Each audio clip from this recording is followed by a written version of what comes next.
My name is Joseph Schumacher. I go by Joe. This is my wife, Wilhelmina, and she goes by Minnie. It gives us great pleasure to be here today, to recount our life here on this earth, and then to actually be able to come back and look at our children's lives, because we both died at a pretty early age. And in fact, it'll be 100 years ago tomorrow that I died, and it was 100 years ago just this past spring that in Minnie died. April. So Joe and I both grew up in Wisconsin, Green Bay, Wisconsin. Joe came from a really large family of 18 children. I came from a much smaller family of only 7. So Joe and I met, fell in love, and 2 years after we were married, we had our first son, Irvin. While I was just getting used to being a mom, Joe was busy raising cattle and doing some farming. We had a milk cow. We had a milk cow. So we lived very, very modestly, but we always had food to eat and milk to drink. The weather there was so harsh, though. During the summer, it would get so hot that it was hard for us to get all our chores done without feeling so exhausted by the end of the day. And it got to the point where, in fact, it was really hard there. You know, August was the wettest month of the year, and February was the driest. And the problem with August is we'd get a lot of storms would come, high winds, a lot of hail, and so our crops, we could never count on them. We didn't know if we were going to get, partial crop, or if we're going to get a full crop, or in some years even no crop. And it was in those down years like that our church really came together. We belonged to a German Catholic community. There were a lot of Catholic churches in the area, immigrant Catholic churches, because people wanted to speak their own language. But it just got so difficult that we decided that we were going to have to move. And shortly after we moved, in fact, Green Bay started having the paper mills come in, providing good, steady income for a lot of the residents. And in fact, when the northern paper mill came in, it became the toilet paper capital of the world. So I didn't like to move. We had grown up in Wisconsin our whole lives, so it was really hard for me to move, but I knew Joe was right. We needed to move. And Abraham Lincoln had a Homestead Act, and it was if you moved to North Dakota, you could own 160 acres if you lived there and farmed the land for 5 years. So Joe and his older brother, Frank, moved to North Dakota with us. We moved to a place called Mott. Our first home was a sod home, which it was dirt floors, dirt ceiling. It was so hard to keep the floors clean. She's really picky. We had our next 2 children there. We had Margaret and Emma.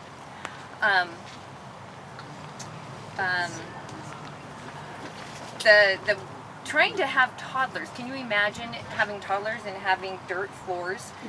We would have bugs, worms and bugs falling on us at night while we were sleeping. And fortunately, we were able to upgrade and move into a wood frame home. And then we had our next 2 daughters, Dora and Mabel. We thought Wisconsin was tough. North Dakota, in the wintertime, the average temperature was anywhere from 0 to 28. So needless to say, it was tough going. And we spent we tried it, but we just realized there was no way it was really going to work. It was tough keeping the cattle going and feeding the family, and our family was growing. So we decided. Yeah, our friends would always say, Mott was a spot that God forgot about, and we endured that place for 13 unlucky years. Yeah. So we knew that this was going to be our last move, and we heard about this place from our Catholic church. Our priest told us about it because they'd heard from the priest here at St. Boniface that Oregon, in this area particularly, was much milder, and that the weather was way more conducive to what it was that we're trying to do. So we sold everything. That's a pretty big financial burden to move a family of 7 across the country in 1918. But we went to the train station in Shaw, got out, and we got a horse and buggy and went 2 miles east of town. But it was great, It was another German Catholic community that we were involved in. They had schools there for the children. So it was really good. And then, we were close enough to the fair that we showed our livestock there. And We went every year. It was a lot of fun. We just felt really blessed. Yeah, so while Joe always went and showed his prize bulls, me and the children didn't want to feel left out. So we would take anything we were working on, our canned goods, any kind of sewing that we were working on, like we have our pie and we have canned goods that we would take and enter into the fair. It was a great time of the year. It was a time for community to come together and feel like you belonged. So it was a place for entertainment. Kids had rides, they had horse rides, they had slides, carousels. It was just a really good community event, and we felt very blessed to be a part of that. Oh boy, we did. Yeah, we were so grateful. You know, the church has always been so important to us, and we just felt at home here. You know, we were making a lot of friends. We hadn't been here that long, though, you know, but the kids were just thriving in the school. And then one night, Dora started getting sick. Dora had a hard time breathing, and she had a cough just before she turned 7, Yeah. and she died of bronchitis. Yeah, she died. That left a big hole in our heart, you know. We were on top of the world, and then that happened. But as it turns out, though, Yes, you were I was pregnant, and we had Millie 7 months later. And then we had Leonard just 2 years after that. And things were going well. Again, though, Dora left a big hole in our heart, but things were going really well. And in fact, she was expecting again, and she was about to give birth, and it went really bad. We lost Minnie and our child, little boy. And so that just crushed us, actually. But there's no way I could stop. You know, I mean, I had to continue working. And the older girls, they had to take care of the younger ones, you know, because they lost mom. And I remember after she died, going home and giving the kids each a corner of a towel to dry their tears with. It was a tough deal. And then, you know, we didn't even do the fair that year. It was just too busy with the crops and whatnot. But our oldest son, Irvin, and his girlfriend, fiance, they got married in the fall. Hilda is her name. And that was just a week after that, though. I was out in the field, or out in the barnyard with my bulls, and I was bored, and really bad. And my neighbor, Mr. Zimmerman, and Mr. Smith carried me to the house. And being the guy I was, I stood up, and my rib punctured my heart, and I died.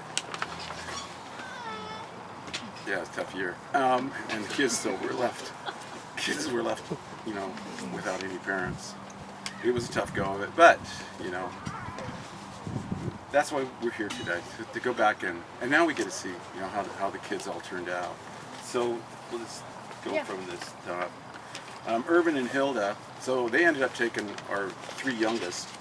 The older ones were out there working on their own, and but Irvin and his wife, they had 6 children of their own, so they ended up with 9 kids in the household. And Mabel later, she left and lived with the nuns at the convent over here until she graduated high school. But yeah, Margaret, our oldest daughter, she married Roman Kintz. They owned and operated Silver Creek Falls Tavern up at the entrance of Silver Creek Falls State Park. And they did that while they had 3 children. They had 2 girls and a son. They eventually sold the tavern, moved to the Staten area. Roman, unfortunately, passed at a very early age also, and that left Margaret raising the 3 kids. And she entered the workforce and worked at the cannery as a day nurse until she retired. And then Emma, our next daughter, she married Tony Minden. Tony was a farmer and was in the lumber industry a little bit, while she stayed home and took care of their 6 kids. They had 5 daughters and a son, so she was a homemaker, raised the kids. Mabel. And then Mabel. And Mabel, like I said before, she lived with the nuns until she got until she graduated high school. And then she worked in the area just taking care of people's homes and whatnot until she met Henry. She married Henry. He was a farmer, and in fact, it was Century Farm, still White House there on the top of the hill on the way to state. In fact, one of their sons still runs that farm. And they had 6 children. And then there's Billy, who married John Worth. yeah, And they had 8 kids. They had 8 kids, and Millie, they had the sand and gravel down around what is now New Park, down the Lions. They sold that, and he operated heavy equipment then from the sale down there, and then they bought the apartment building right next to him, and had that. They had 8 children. Millie stayed at home and raised them, and they both died when they were 68, just 2 years apart. And then our youngest son, Leonard, he went into the military, and when he came home, he married Ellen Poole. They were farmers and lived out in the West Dayton area. They had 3 boys and 2 girls, so 5 children. So we have lots of grandkids. Yeah, Leonard. Yeah. Okay, and right now there are 7 generations of Schumachers in the area from our humble beginnings, and it just gives us great pleasure to be here, guys. Thank you for coming, and God bless. Yeah, thank you for letting us share our story. Thank you.